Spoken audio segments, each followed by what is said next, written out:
America और Iran के बीच जंग एक बार फिर से तेज हो गई है और इसका शिकार भारतीय नाविक हुए। ओमान के तट पर पलाव के झंडे वाली टैंकर MT स्टेटेबेलो पर हुए अमेरिकी हमले के बाद लापता हुए 3 भारतीय नाविकों की मौत की खबर सामने आई है।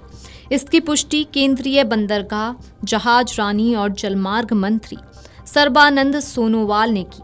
उन्होंने सोशल मीडिया एक्स पर एक पोस्ट शेयर किया जिसमें उन्होंने लिखा, पलाव के झंडे वाले जहाज MT स्टेटेबेलो पर हुई दुखद घटना के बारे में जानकर बहुत अफसोस हुआ। दुख की बात यह है कि शुरू में लापता बताए गए 3 भारतीय नाविकों की मौत हो गई है। मैंने अधिकारियों को निर्देश दिया है कि बचाए गए क्रू सदस्यों को तुरंत वापस लाया जाए और मृतकों के शवों को भी जल्द से जल्द वापस लाया जाए ताकि उनका अंतिम संस्कार किया जा सके।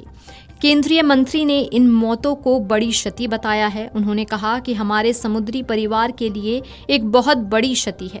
साथ ही वो बोले कि केंद्र सरकार पीड़ित परिवारों के साथ खड़ी है और उन्हें हर जरूरत मदद देगी। उन्होंने कहा कि मुश्किल के इस घड़ी में मोदी सरकार पीड़ित परिवारों के साथ मजबूती से खड़ी है और उनके घर वालों की मदद के लिए पूरी तरह से प्रतिबद्ध है।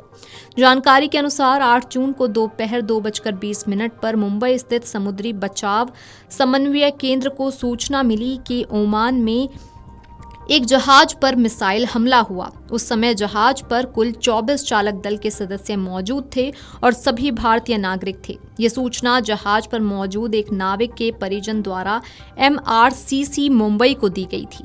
इससे पहले ओमान में स्थित भारतीय दूतावास ने कहा कि ओमान में शीनास पोर्ट के पास एक जहाज से जुड़ी घटना की जानकारी मिली। वो इस मामले पर नजर बनाए हुए हैं और पूरी जानकारी के लिए स्थानीय अधिकारियों के संपर्क में हैं। वहीं एक दिन पहले भारत ने ओमान के तट के पास वाणिज्यिक जहाज स्टेटेबेलो पर हमले की कड़ी निंदा की थी। जहाज पर सवार 24 भारतीय चालक दल के सदस्यों में से 21 भारतीयों को तब तक बचा लिया गया था जबकि 3 को लापता बताया गया था। विदेश मंत्रालय ने कहा था कि ओमान में भारतीय दूतावास स्थिति पर लगातार नजर बनाए हुए है और जारी खोज और बचाव अभियान में ओमानी अधिकारियों के साथ सक्रिय रूप से समन्वय कर रहा है।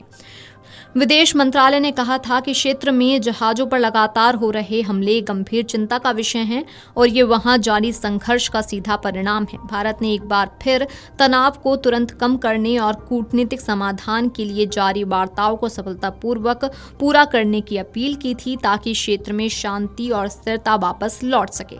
साथ ही भारत ने यह भी कहा था कि क्षेत्र में वाणिज्यिक जहाजों और नागरिक ढांचों को निशाना बनाना बंद होना चाहिए। साथ ही अंतर्राष्ट्रीय कानून के अनुसार क्षेत्र के अंतर्राष्ट्रीय समुद्री मार्गों पर निर्बाध और स्वतंत्र आवाजाही और व्यापार को जल्द से जल्द बहाल किया जाना चाहिए। Video desk amarujala.com। अगर आप ये वीडियो YouTube पर देख रहे हैं तो हमारे चैनल को सब्सक्राइब कर बेल आइकन दबाएं और Facebook पर देख रहे हैं तो हमारे पेज को लाइक करें।